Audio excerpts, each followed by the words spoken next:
नमस्कार, आप देख रहे हैं द क्रेडिबल न्यूज। मैं हूं शालिनी। देश विदेश से जुड़ी खबरों के इस कार्यक्रम में आज हम सबसे पहले जानेंगे अनिल अंबानी के बेटे के घर पर क्यों पड़ा सीबीआई का छापा। उसके बाद हम जानेंगे कि एसआईआर पर सुप्रीम कोर्ट ने चुनाव आयोग को क्यों लगाई फटकार। उसके बाद हम जानेंगे कि क्या सरकारी योजनाओं के नाम पर बीजेपी ने जुटाया पार्टी का फंड। उसके बाद हम जानेंगे कि राहुल गांधी की जर्मनी यात्रा से क्यों बौखलाई बीजेपी। अब वक्त इन खबरों को परखने का, तो सबसे पहले बात करते हैं अनिल अंबानी के बेटे की। एक और बड़ा घोटाला, एक और बड़ा नाम, और एक बार फिर सवाल खड़ा हो गया है हमारे लोकतंत्र के रखवालों पर। आज सीबीआई ने उस ग्रुप पर हाथ डाला जिसे कभी सत्ता के गलियारों में सबसे खास माना जाता था, अनिल अंबानी का रिलायंस ग्रुप। ये सिर्फ 2 कंपनियों पर एफआईआर नहीं है, बल्कि ये 285 करोड़ रुपए से ज्यादा जनता की गाढ़ी कमाई की लूट का आरोप है। और इस एफआईआर में नाम है अनिल अंबानी के बेटे जय अनमोल अंबानी का भी। सीबीआई मंगलवार को मुंबई में तूफान की तरह उतरी किसके घर? रिलायंस होम फाइनेंस और रिलायंस कमर्शियल फाइनेंस के पूर्व निदेशकों के घर। और इन पूर्व निदेशकों में कौन कौन शामिल है? पहला नाम जय अनमोल अंबानी, जी हां, अनिल अंबानी के बेटे। दूसरा, पूर्व सीईओ रविंद्र सुधालकर। सीबीआई ने साफ कहा कि तलाशी में अपराध संबंधी दस्तावेजों का ढेर मिला है। Reliance home finances union bank of India की शिकायत पर उस पर केस दर्ज किया गया। बैंक का कहना है कि 2019 में इसे एनपीए घोषित किया गया, लेकिन 2024 में फॉरेंसिक इन्वेस्टिगेशन से पता चला कि यह सीधा सीधा धोखाधड़ी है और आरोप है कि पैसे का व्यवस्थित दुरुपयोग किया गया। रिलायंस कमर्शियल फाइनेंस पर 57.47 करोड़ रुपए बैंक ऑफ महाराष्ट्र का आरोप है कि यहां भी जनता का करोड़ों रुपए डुबाया गया। दिवालिया हो चुकी रिलायंस कम्युनिकेशन को भी यूनियन बैंक ने हाल ही में धोखाधड़ी पूर्ण घोषित कर दिया।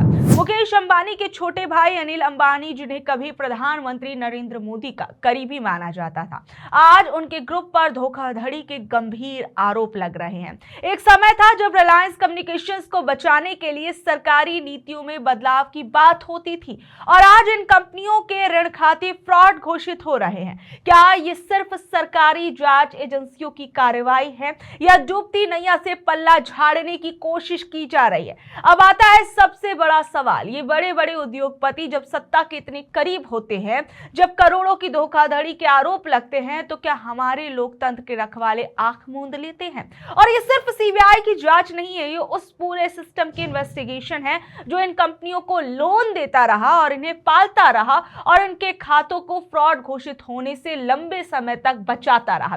सोचिए, 285 करोड़ रुपए से ज्यादा का नुकसान किसका है? यूनियन बैंक का? बैंक ऑफ महाराष्ट्र का? नहीं, ये आपकी और हमारी गाढ़ी कमाई का है जो बैंकों में जमा होती है। सीबीआई ने तो केस दर्ज कर लिया, लेकिन सवाल यह है कि क्या अब इस मामले में जांच की गति वैसी ही तेज रहेगी जैसे किसी छोटे किसान पर या किसी छोटे कारोबारी के मामलों पर होती है? क्या जय अनमोल अंबानी और अन्य पूर्व निदेशकों को जेल जाना पड़ेगा या उन्हें सिर्फ कागजों पर दोषी बताकर मामला ठंडे बस्ते में डाल दिया जाएगा? और सबसे महत्वपूर्ण बात, चुनाव आयोग इस पूरे मामले से क्या सबक लेगा? क्या वो भविष्य में बड़े कॉर्पोरेट डोनर्स पर कड़ी निगरानी रखेगा ताकि धोखाधड़ी करके जुटाया गया पैसा लोकतंत्र को गंदा ना कर सके? ये तमाम सवाल इस वक्त उठ रहे हैं। तो अब बात करते हैं सुप्रीम कोर्ट और चुनाव आयोग की। चुनाव आयोग एसआईआर को संभालने में बुरी तरह फंसता नजर आ रहा है। सुप्रीम कोर्ट ने जिस सख्ती से चुनाव आयोग को घेरा, वो अपने आप में चुनाव आयोग के लिए सोचने वाली बात है। वैसे तो चुनाव आयोग को बहुत सी बातों पर सोच विचार करना चाहिए, लेकिन चुनाव आयोग को लेकर सुप्रीम कोर्ट ने जो टिप्पणियां की हैं, वो अपने आप में बेहद अहम है।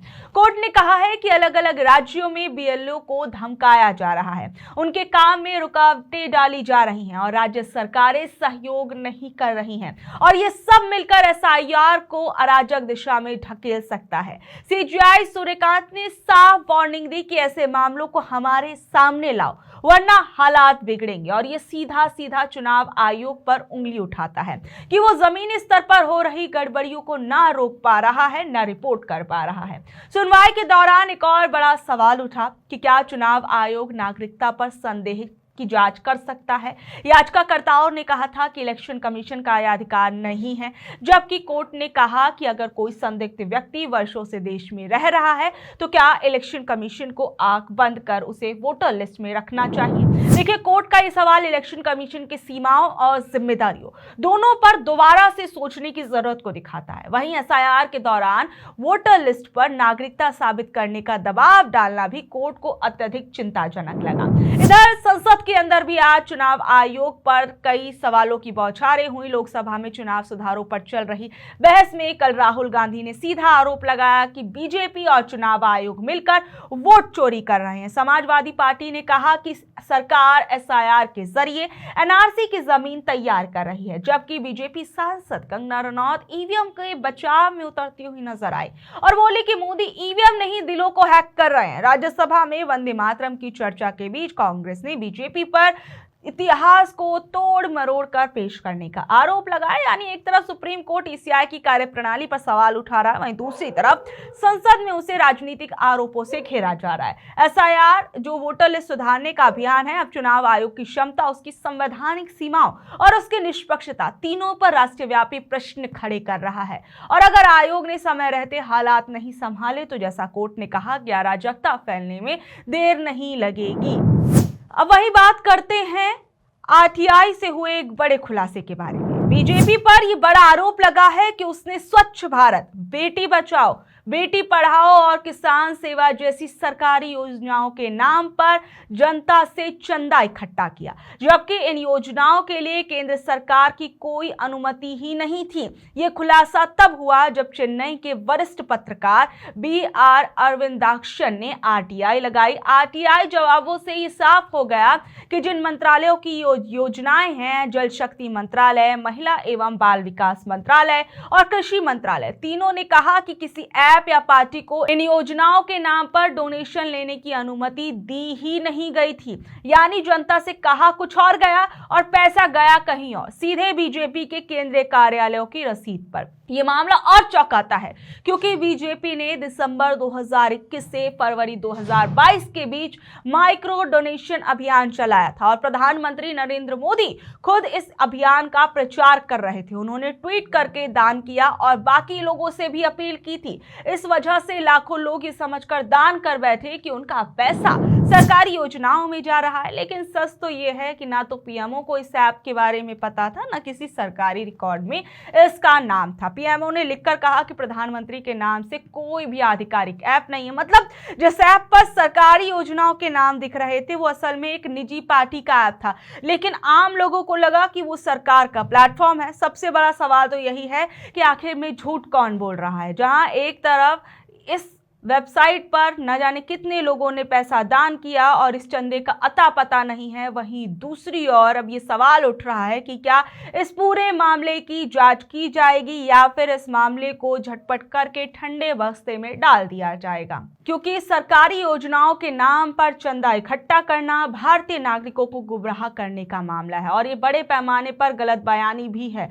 और साथ ही साथ आपको बता दें कि बीजेपी अध्यक्ष जेपी नड्डा से भी इस मामले में पूछा गया था कि कुल कितना पैसा इकट्ठा हुआ और क्या सरकार को दिया गया, लेकिन इस बारे में कोई मामला या कोई जवाब जो है वो नहीं मिला।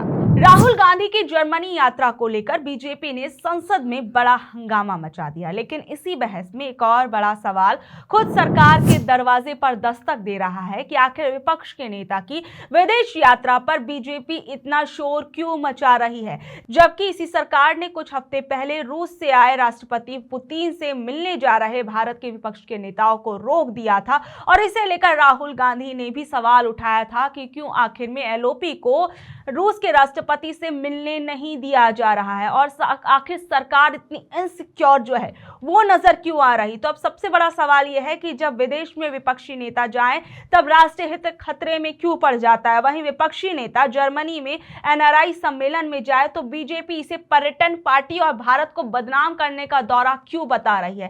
क्या विदेश जाना सिर्फ प्रधानमंत्री का अधिकार है। और सबसे बड़ा सवाल यहां ये उठता है कि आखिर में राहुल गांधी क्या ऐसे ही विदेश चले गए।